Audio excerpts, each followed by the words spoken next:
축복합니다. 또 명절이 앞에 있는데 분주한 중에도 예배에 참여하신 여러분을 축복합니다. 우리 옆 사람과도 인사하십시다. 또 만나서 반갑습니다. 잘 오셨습니다. 은혜 많이 받으세요. 감사합니다. 고맙습니다. 사랑합니다. 축복합니다. 예. 자, 이제 추석을 앞에 두고 분주합니다. 민족의 명절이고 또 한 해에 그 모든 열심히 농사를 짓거나 과수를 재배하거나 등등 이런 것들에 결실을 맺는 그런 시기입니다. 그럼에도 불구하고 저와 여러분은 신앙의 열매도 또 성실하게 맺어가야 합니다. 오늘 말씀의 제 주제는 교회란 무엇인가입니다. 교회. 바울의 교회론을 여기서 얘기하고 있습니다. 이 고린도 교회 문제 중에 가장 큰 문제는 분쟁의 문제였어요. 바울파, 아볼로파, 그리스도파, 베드로파 이렇게 나누어 가지고 서로 분쟁하고 분열하는 문제. 그래서 고린도전서 1장부터 4장까지 이 사도 바울은 이 장문의 편지를 쓰면서 이 문제의 해결점을 제시하고 있습니다. 그래서 오늘 이 3장에서는 좀 더 본질적인 문제인 이 교회가 뭐냐, 교회가 어떤 곳이냐, 이것을 올바로 이해시키려고 했습니다. 여러분, 우리 교회는 건물이 아니고 우리 사람이라고 그랬습니다. 이 예수님을 구주로 고백한 사람들의 모임, 이게 교회입니다. 글레시아. 근데 이 교회가 뭔가를 바로 알아야 되는데, 성경에서 말하는 교회론. 제가 신학교 공부할 때 에베소서와 이 고린도전서 이 부분을 이 교회론을 가지고 공부했습니다. 교회가 뭐냐? 우리가 아름다운 교회죠? 아름다운 교회. 이 교회가 뭐냐 이거죠, 교회가. 이걸 바로 알아야 돼요. 이 사람들이 교회를 바로 이해하지 못하면 신앙생활도 잘못되는 거예요. 그래서 에베소서에서 말하는 교회론, 또 이 고린도 교회에서 말하는 교회론, 물론 가장 기초는 예수 그리스도 안에서 하나 되는 거예요. 근데 이것을 잘 모르니까 이제 비유를 들어서 이해를 시켰습니다. 그래서 오늘 3장 전체 1절부터 23절까지는 4가지 비유가 나옵니다. 첫째는 집, 가정에 대한 비유를 교회를 가정에 비유했고요. 그리고 두 번째는 교회는 이 밭에서 식물을 씨를 뿌리고 가꾸는 그런 밭에 비유했습니다. 그리고 세 번째, 교회를 이 건물에 비유했습니다. 교회는 건물과 같은 것이다. 그리고 네 번째는 교회는 성전이다. 이렇게 4가지의 문제를 서로 이제 이렇게 나누면서 교회가 무엇인가를 말씀을 드리려고 합니다. 우리가 아름다운 교회를 다니면서도 교회가 뭔가를 모르면 신앙생활의 중심이 흔들립니다. 여러분들은 오늘 이 말씀을 통해서 아름다운 교회를 새롭게 이해하고 교회를 새롭게 이해하고 깨닫는 시간이 되시기를 바랍니다. 첫 번째, 교회는 집입니다. 집과 같은 것이다. 혹은 가정입니다. 물론 영어로 홈이죠. 하우스 하면 건물을 얘기합니다. 그러나 오늘 여기서 말하는 것은 홈입니다. 홈 스위트 홈 그러죠? 홈, 가정입니다. 오늘 본문 1절로 2절 그리고 9절에 보면 그리스도 안에서 어린아이들이라고 하는 표현이 나오고요. 그리고 너희는 하나님의 집이다 라고 하는 표현이 나와요. 그래서 바울은 이 교회를 말할 때 가정이다, 집이다 이렇게 얘기했습니다. 여러분, 집에 들어가서 우리 집이 참 좋다, 행복하다 이거를 느끼려면 사람마다 조금씩 다 다르겠지만 일단은 어린아이들이 있으면 행복해집니다. 분위기가 달라지죠. 근데 바울은 이 고린도 교회 성도들에게 교회를 이렇게 가정으로 비유하면서 그 고린도 교회가 직면하고 있는 분쟁의 원인이 어디에 있는지를 밝히고 있어요. 그 원인은 고린도 교회 안에는 그리스도 안에서 어린아이들이 많았다. 물론 영적 어린아이입니다. 제가 말씀드린 대로 어린아이들이 있으면 가정이 행복하죠. 근데 아이들이 많으면 좋은 면도 있지만 사실은 힘든 면도 있어요. 뭐 나쁜 면이라고까지는 표현 안 할지라도 힘든 면이 있어요. 자, 그러면 오늘은 좋은 면을 얘기하는 게 아니라 이 영적 어린아이들의 어떤 그런 힘든 면, 이거는 조금 없애야 할 부분, 이런 것들을 이제 말씀을 드리려고 합니다. 자, 분명히 교회는 영적인 어른도 있고 영적인 아이도 있어요. 근데 영적 아이들은 자신밖에 몰라요. 자기만을 위해서 무엇을 해달라는 거예요. 철저히 어린아이들은 자기중심적이에요. 자기에 대한 관심을 끌기 위해서 아이들이 떠들고 소리치고 나중에는 막 웁니다. 그리고 이 혼자 있던 아기가 어느 정도 자라서 혼자 막 사랑을 받았는데 엄마가 둘째를 응애하고 낳았어. 그러니까 사랑이 어떻게 돼? 뺏기는 거예요. 사랑이 뺏기니까 사랑이 나누어지죠. 그러니까 자기에게만 오던 사랑이 동생에게 가니까 동생은 나중에는 막 꼬집고 막 울립니다. 그건 뭐냐면 나중에는 그것도 안 먹히니까 막 오줌 싸요. 그러니까 자신에게 시선을 갖도록 관심을 끄는 것이 어린아이의 특징이다 그 말이에요. 또 아이들은 남의 말을 잘 안 들어 자기 말만 합니다. 그리고 아이들이 많으면 서로 싸움합니다. 사이좋게 놀다가도 금방 싸웁니다. 바울은 고린도 교회 안에 이 분쟁이 생기는 원인에 대해서 이렇게 아주 단순하게 해답을 주고 있는 거예요. 자, 1절부터 3절을 읽습니다. 1절부터 3절 시작.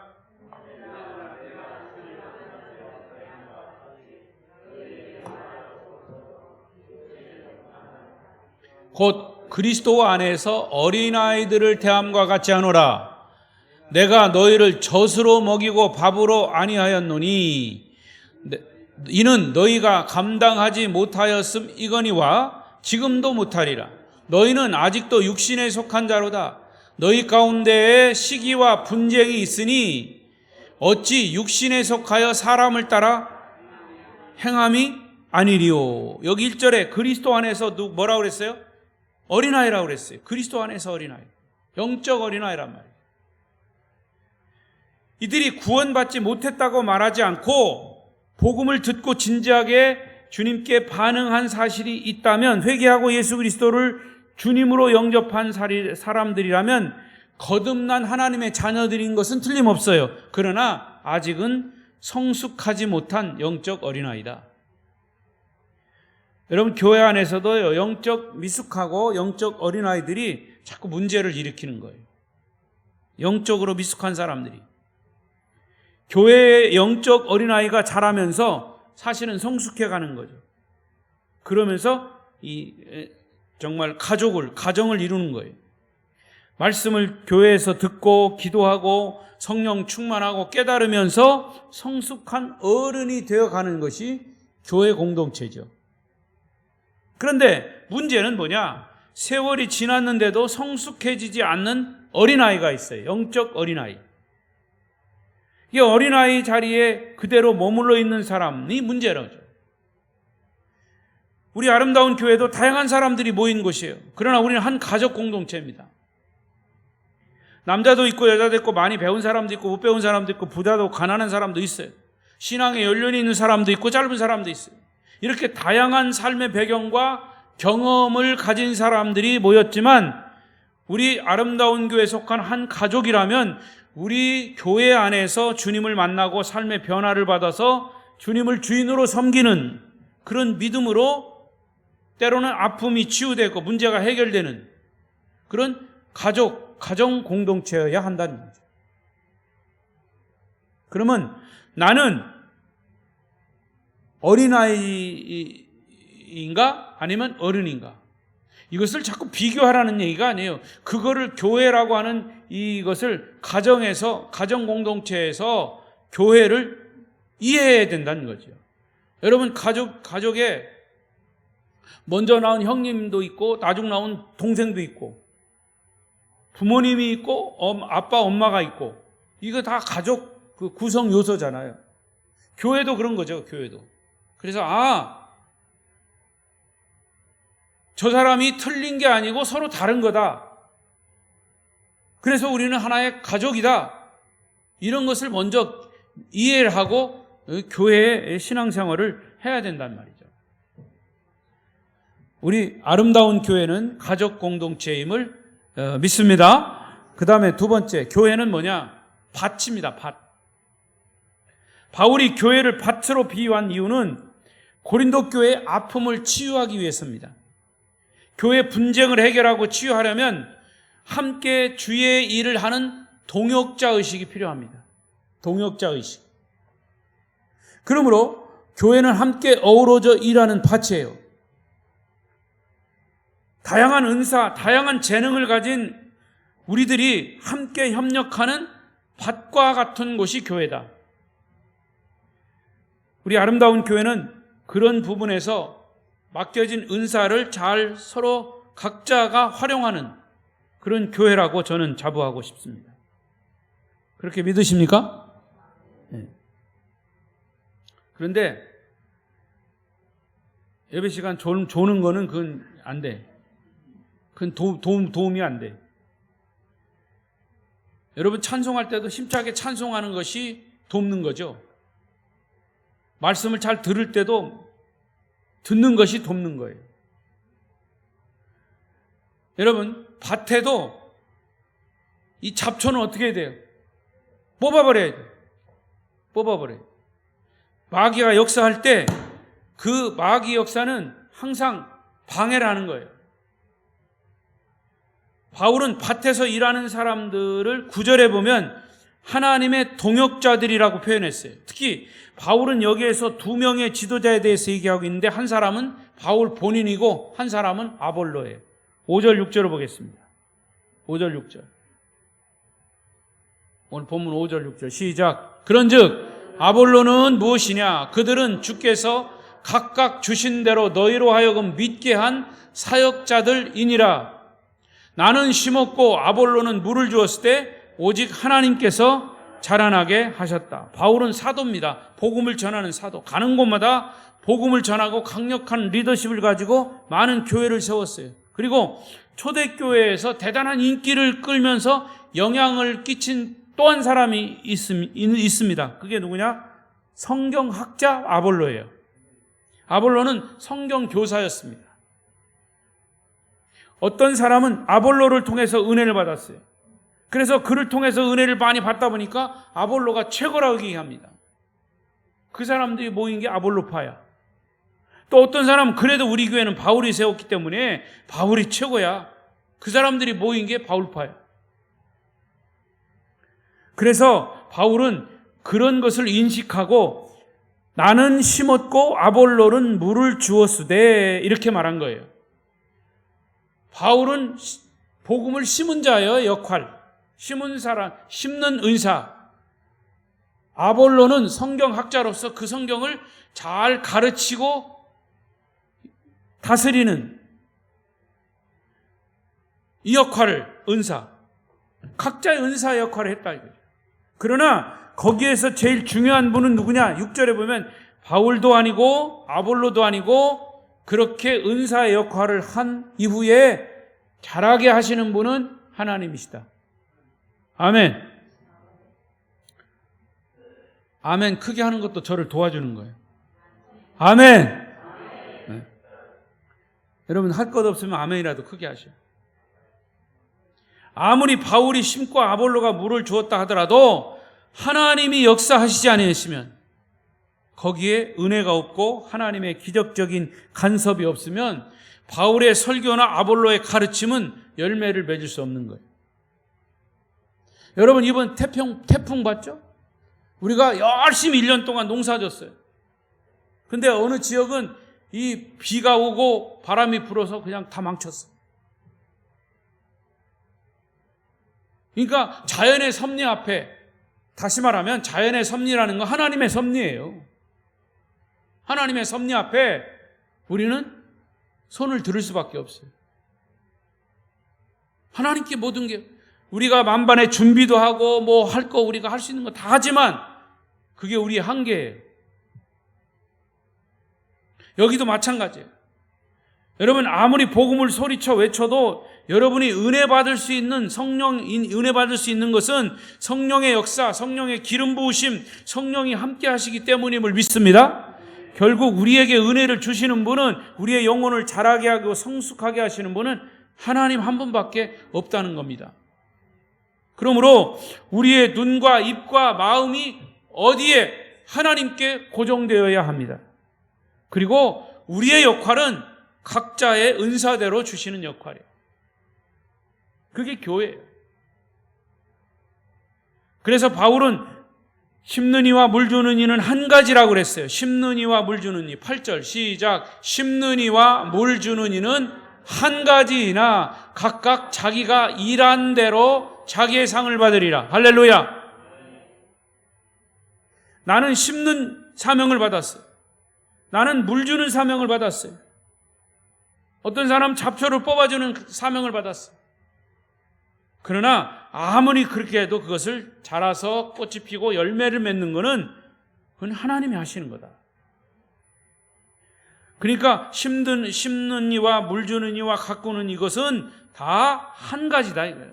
크고 작고가 없고 좋고 나쁘고가 없어요.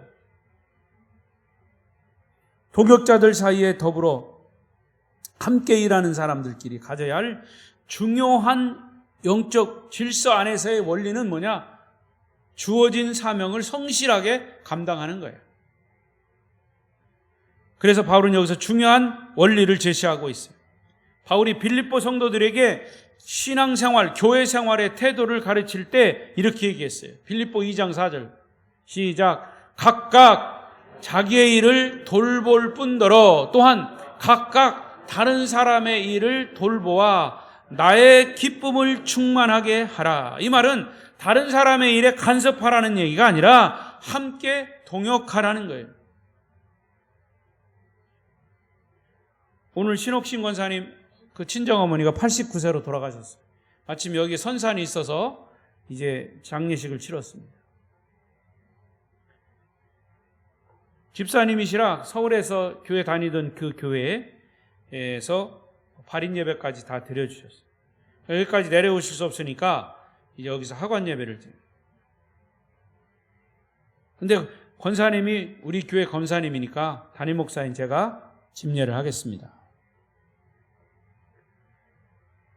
그렇게 이제 카톡에 제가 올렸죠. 근데 시간이 보니까 잘못하면 이 수요일 시간과 겹치게 생겼어. 근데 다행히도 조금 일찍 오셔가지고 가서 예배를 드렸어요. 내 속마음에 몇 분이나 오실까. 그래도 형편이 되시는 분들은 같이 와서 이렇게 예배를 드려주면 우리 권사님에게 좀 격려가 될 텐데 라는 목회자의 마음을 가졌어요. 각자 형편이 다 다르겠지만 그럼에도 불구하고 이제 몇 분이 오셔서 우리 장로님들 두 분하고 예배를 드렸어요. 이것은 뭐냐? 우리 심는 이가 있고 물 주는 이가 있고 그 역할인 거예요. 작은 것이라도. 여러분, 우리 아름다운 교회는 그렇지 않겠지만 우리 교회 안에서 이 품앗이의 생각, 이것은 내려놔야 돼요. 나는 항상 교회 가서 얘기합니다. 교회 안에서도 당신 왔으니까 나도 가겠다. 이게 품앗이거든. 이건 세상적인 가치관이야. 당신은 내가 애경사 때 안 왔어도 형편이 되면 나도 가겠다. 안 왔어도 가겠다. 이게 교회 이 공동체의 모습이어야 된다 그 말이에요. 숫자에 상관없이 당신 나 저기 축하금 보냈으니까 나도 보내고 안 보냈으니까 나도 안 보내고 품앗이 물론 그게 가장 기본이 되겠지만 우리 교회 공동체 안에는 그런 생각을 내려놓고 함께 협력하는 공동체가 돼야 한다. 그게 교회예요. 오히려 연약한 사람이 있으면 그 사람이 어려워서 나를 이렇게 함께 못해, 애경사에 못했지만 나는 그래도 도울 수 있으면 같이 돕겠다라고 하는 것이 교회의 주님의 정신이고, 교회는 밭과 같아서 내일과 내일이 따로 있는 게 아니에요. 교회 안에서 일어나는 모든 일은 주의 일이고 주의 공동체 사역이에요. 더불어 함께 일해야 우리 아름다운 교회 밭에 풍성한 수확이 있고 우리의 밭이 하나님께서 보시기에 아름답고 풍성한 포도원이 될 줄로 믿습니다. 세 번째, 교회는 건물입니다. 바울은 교회를 건물로 비유했어요.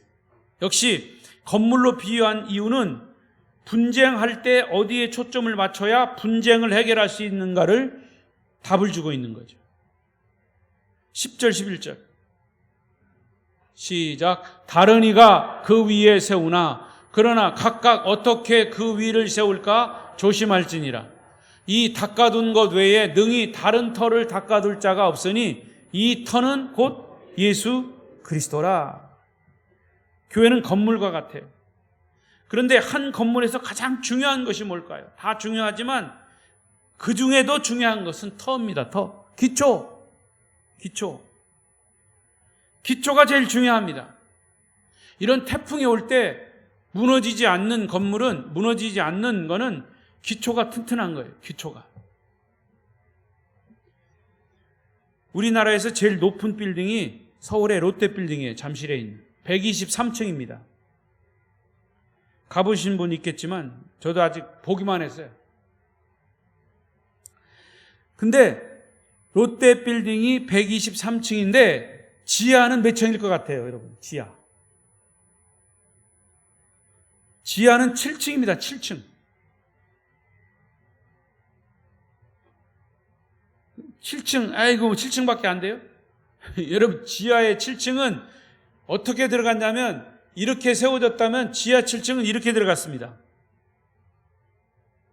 넓게 자리를 잡고 이게 기초가 튼튼해야 123층이 설 수 있는 거죠. 그래서 롯데타워 제가 인터넷에 조사해 보니까 그 건물들의 밑이 아주 견고한 바위, 롯데 월드타워는 지상 123층에 75만 톤의 하중을 견딜 수 있어야 된대. 75만 톤. 상상이 잘 안 돼. 지하 38m, 층수로 얘기하는 게 아니라 미터예요. 지하 38m 깊이까지 터를 파고 화강암 안반층, 화강암 바위예요. 화강암 안반층의 길이가 30, 직경이 1m 파일이죠. 큰 파일. 그거를 108개를 박았대요. 108개. 그래야 이 75만 톤의 하중과 123층 건물이 지탱이 된다 그 말이에요. 그래서 기초가 중요합니다. 그렇다면 교회를 건물로 비유할 때 교회의 터, 교회의 기초는 뭐라고 그랬어요? 다시 11절 읽어요. 시작. 이 닦아둔 것 외에 능히 다른 터를 닦아둘 자가 없으니 이 터는 곧 예수 그리스도라. 할렐루야. 교회의 기초는 예수 그리스도예요. 교회의 기초는 복음이에요. 그래서 예수 그리스도는 우리 인생 삶의 주인이면서 기초이자 터전입니다. 이 터전 위에 우리 인생의 건물도, 교회의 건물도 지어가는 거예요. 마태복음 16장 18절을 보십시다. 시작. 또 내가 네게 이르노니 너는 베드로라. 내가 이 반석 위에 내 교회를 세우리니 음부의 권세가 이기지 못하리라. 여기서 예수님께서 베드로에게 너는 베드로라. 베드로라는 말, 피터라는 말 자체가 반석이라는 뜻이에요. 근데 이 반석 위에 내 교회를 세우겠다. 근데 이 반석은 베드로를 지칭하는 게 아니에요. 문자적으로는 여기 이 문장으로 해석으로 보면 베드로인데 사실은 이 반석 위에라고 하는 이 반석은 베드로를 지칭하지만 그 앞절에 마태복음 16장 16절에 베드로가 신앙 고백한 게 있어요. 주는 그리스도시요 살아계신 하나님의 아들이십니다. 이렇게 신앙 고백한 후에 예수님이 베드로에게 너는 반석이다 이렇게 이름을 지어주면서 네가 신앙 고백한 그 반석 위에 내 교회, 예수님의 교회를 세우겠다 이렇게 말한 거예요. 그래서 그게 다른 거예요. 제가 배우기로는 여기서 이제 캐톨릭과 프로테스탄트, 개신교가 나누어지는 겁니다. 캐톨릭은 이거를 해석 그대로 했어요. 베드로 반석 위에 교회를 세우겠다. 그래서 베드로가 캐톨릭 제1대 교황입니다. 제1대 교황. 지금도 로마 바티칸에 가면 그 초상화가 쫙 있어요. 지금까지 몇 대인지 몰라요. 지금 교황이 누군지 몰라. 그 사람들까지 이 교황은 뭐예요? 교황은 그야말로 예수님 다음으로 그들은 교회의 황제라 그 말이에요. 그 교황의 계시가 곧 캐톨릭의 법이야. 그러니까 캐톨릭의 법을 교황이 계시할 때 뭐 이상한 것들도 많이 나왔어요. 동성애 신부도 있습니다, 여러분. 동성애 신부. 그러니까 성경에 반하는 그러한 얘기들이 많아요. 저는 그 얘기를 하고 싶지 않고, 어쨌든 여기 교회의 기초는 예수 그리스도다. 이거는 변함이 없는 거예요. 바울은 본문에서 이제 건물을 얘기하면서 재료도 얘기합니다. 12절, 13절.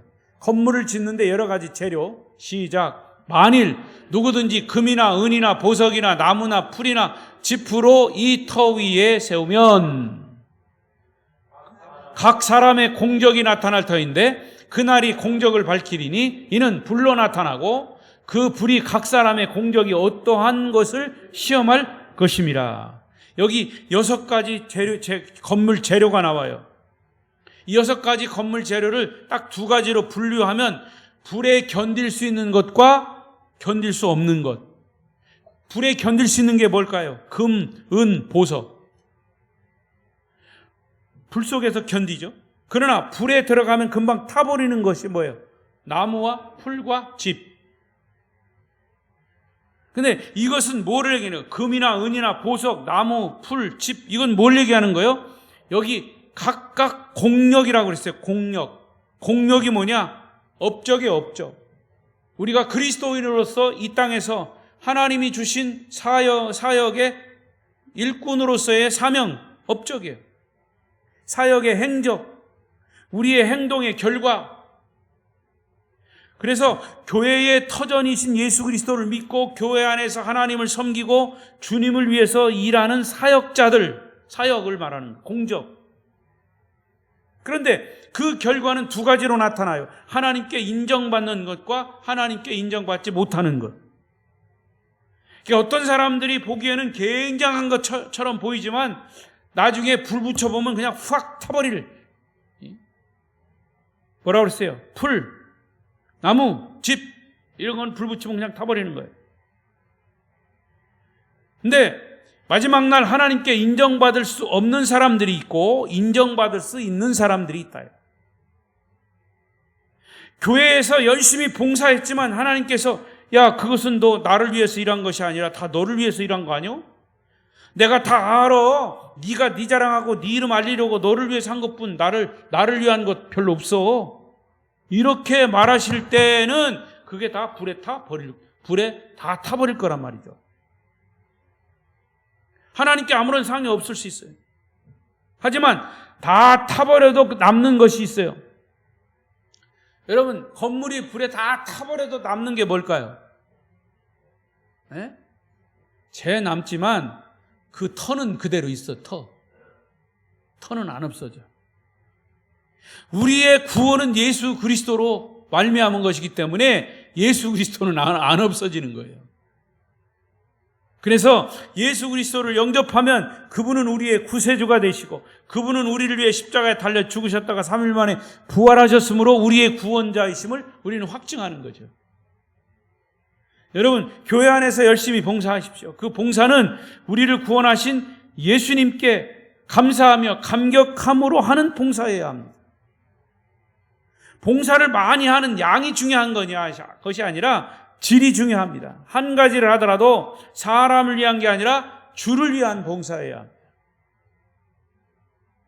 제가 다음 주일에 이제 임직자에 대한 이야기를 좀 더 구체적으로 할 겁니다. 사실은 지금 제가 주일날이나 이제 주일 저녁이나 수요일날 이 설교를 통해서 사실 계속 그 말씀을 드려요. 여러분들이 어떻게 들으실지 몰라도. 오늘 본문도 사실은 이 교회론을 얘기하면서 우리가 임직자들을, 하나님께 직분을 받은 자들, 또 앞으로 받을 자들은 어떤 생각을 가지고 교회를 세워가야 되느냐, 여기 다 포함되어 있어요.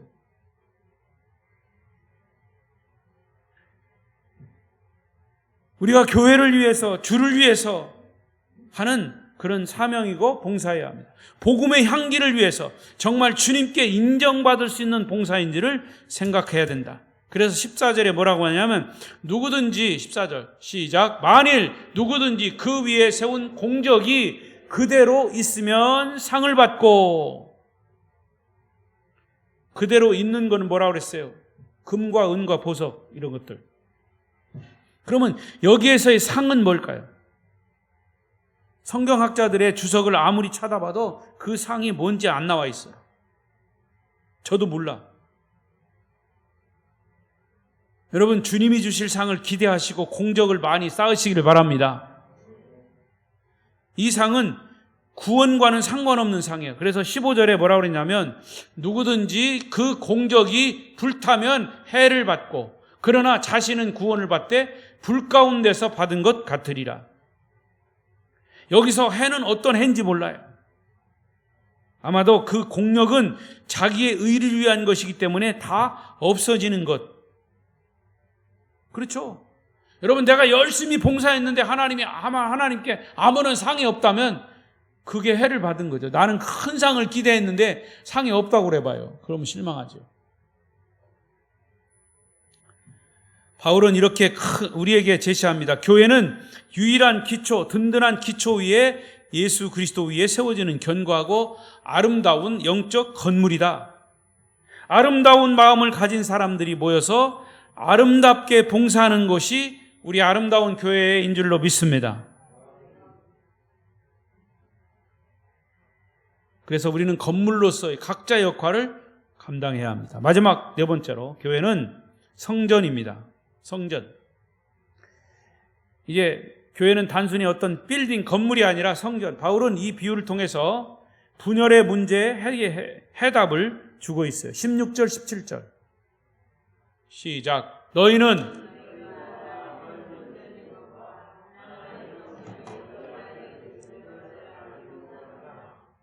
누구든지 하나님의 성전을 더럽히면 하나님이 그 사람을 멸하시리라. 하나님의 성전은 거룩하니 너희도 거룩하니라. 여기서 너희라고 하는 것은 이 복수형입니다. 너희는 하나님의 성전이다. 그러니까 우리 개개인은 예수 그리스도를 영접하고 성령을 모신 성전이지만, 내 안에 예수님이 계심으로 내가 성전이지만, 개인적으로 성전일 뿐만 아니라 이 성전이 하나하나 모여서 공동체를 이룬 그 성전을 말하는 것이에요. 여기서는. 그러니까 여러분이 잘 아시다시피 교회는 눈에 보이는 건물이 아니에요. 에클레시아, 예수를 구세주로 고백한 사람들의 모임체. 그렇다면 진정한 의미에서 나 개인이 성전일 수 있는 이유는 내 안에 거룩하신 하나님, 성령님이 거룩하시기 때문에 내가 거룩한 거지. 또 우리 교회가 거룩한 교회, 거룩한 성전인 이유는 우리 가운데, 교회 가운데 거룩한 성령이 계시기 때문에 교회가 거룩한 거예요. 따라서 교회가 교회답기 위해서는 그 거룩함이 유지돼야 합니다. 그러니까 교회 안에서 사람들이 큰 소리 치고 막 싸우는 소리가 나면 그것처럼 하나님 앞에 부끄러운 것이 없는 거예요. 교회 안에서 한 가족이라고 하면서 함께 동역하는 동역자라고 하면서 막 시기하고 질투하고 갈등하고 이것을 하나님이 가장 슬퍼하시는 거예요. 그래서 여러분, 교회를 바로 알면 그런 마음이 생겨도 그게 빨리 지워져야 되고 회개해야 돼요. 내가 거룩하니 너희도 거룩하라. 여기서 너희라고 하는 것은 교회를 말하는 거예요. 교회도 거룩해야 되는데 이 거룩성이 없어지고 거룩한 영성이 이게 다 바닥이 나면 교회는 그냥 사람들의 모임, 세상 단체와 똑같은, 그냥 겉으로만 찬송하고 예배하고 말씀 듣고 그런 거죠. 저는 그런 교회들을 많이 봤어요. 교회의 거룩성, 영성이 제로 베이스야. 없어. 오죽하면 성령에 대해서 막 설교하면요, 당회 때 성령에 대해서 설교하지 말으랴. 물론 그 교회가 그 성령에 대한 어떤 신비한 그런 것에 대한 이 트라우마가 있어요. 문제가 있었던 그런 교회였어요. 그러니까 그게 전통적으로 내려오다 보니까 막 박수 치거나 막 이런 거 막 방언하고 막 이런 거 막 싫어하는 교회들이 있어요. 성령의 역사는 자연스럽게 성경에 나타나는 역사대로 보는 거예요. 이것도 인정할 수 있어야 되고 저것도 인정할 수 있어요. 그게 크게 이단으로 벗어나지 않았다면 교회로서의 거룩성이 거기서 나타나는 거죠. 결국 교회를 무너뜨리는 사단의 세력 있습니다. 그러니까 교회가 분열이 되고 서로 반목하면 누가 이기는 거예요? 여러분, 교회가 성도들끼리 갈등이 생겼어요. 그러면 차라리 정말 나누어지는 게 나아. 그냥 나가서 싸우지 말고 교회 하나 더 세워서 교회를 잘 세워가는 게 나아요. 제가 좀 안타까운 거는 우리 여기 제일교회나 옥토교회 목사님들, 제가 처음 여기 와가지고 이런 얘기 해도 되는지 모르겠어요. 목사님들끼리 모여서 내가 새로 왔으니까 신고한다고 그래서 식사 대접하고 우리 좀 목사들끼리라도 같이 이렇게 서로 협력하고 그러자고. 우리 성결교회 아니냐고. 물론 지방이 다 달라요. 이 조그마한 읍 안에서 성결교회가 3개인데, 그래서 그때 3년 전에 처음 식사하고 나중에 또 같이 만나서 이렇게 식사합시다. 내가 신고했으니까 다음 누가 하든지 하십시오. 여태까지 소식이 없어.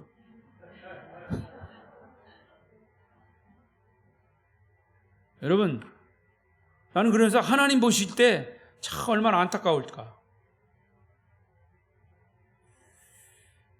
그러니까 교회가 서로 반목하고 분열이 되면 누가 이기는 거예요? 마귀가 이기는 겁니다.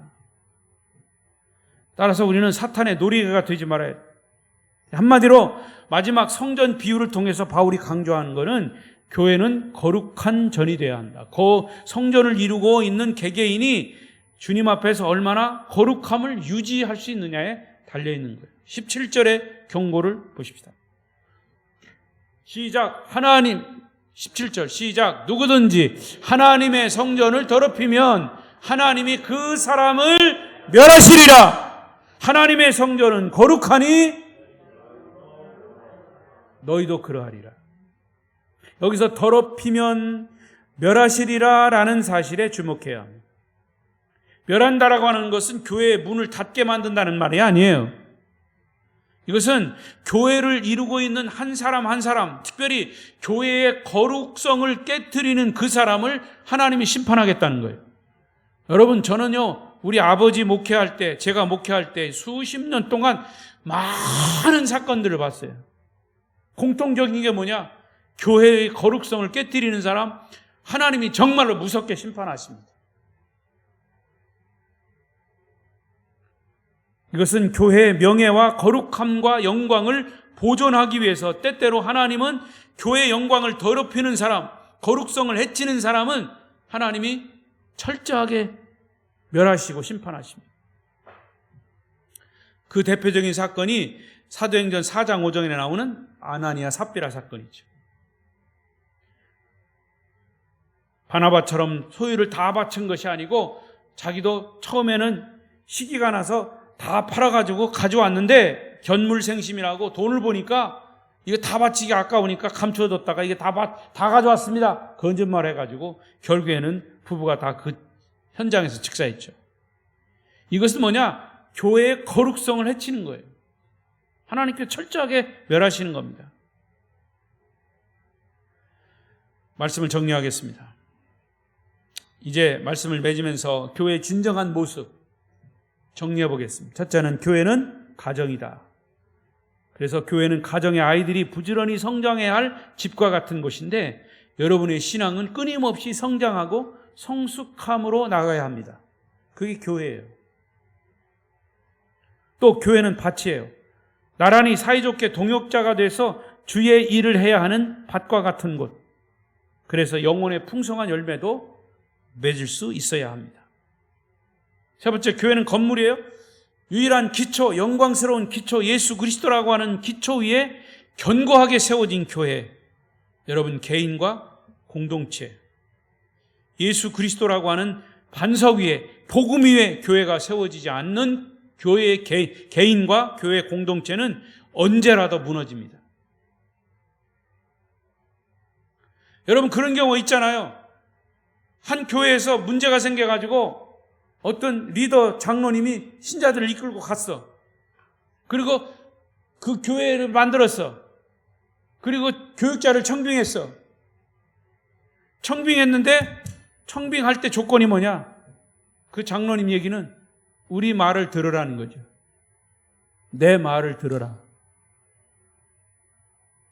교회 목회는 누가 하는 건데? 목사가 하는 거지. 장로가 자기 교인 데리고 자기가 교회에서 건물 세웠다고 자기가 주인이 아니라는 거죠. 그건 교회가 아닌 거예요. 한국에 그런 교회들이 많습니다, 여러분. 그런데 하나님이 철저하게 그것을 다스리시더라고요. 교회는 건물이 아니에요. 건물이라도, 건물로 비유하더라도 복음의 예수 그리스도의 기초 위에 세워지지 않으면 무너지는 거죠. 세 번째, 교회는 성전, 거룩한 성도가 거룩한 교회를 만드는 거죠. 이 교회 그림을 우리가 네 가지 비유를 통해서 말씀해 주셨어요.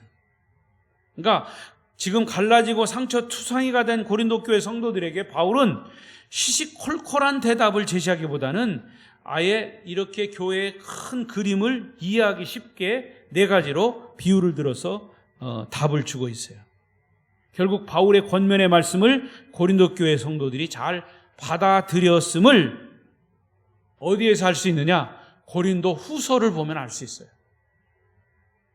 고린도 교회가 분열의 고통을 넘어서 회개함으로 건강한 교회로 세워졌음을 기뻐하면서 편지 쓴 것이 바울의 고린도 후서. 여러분이 한평생 이 교회를 섬길 때 이 바울이 말씀한 교회의 네 가지 비유를 우리 마음에 잘 담고 아름다운 교회요, 거룩한 교회요, 그리고 하나님께 영광스러운 교회, 우리 아름다운 교회를 세워가는 일에 여러분 동역하시는 저와 여러분 되시기를 축복합니다. 기도하십시다. 통성으로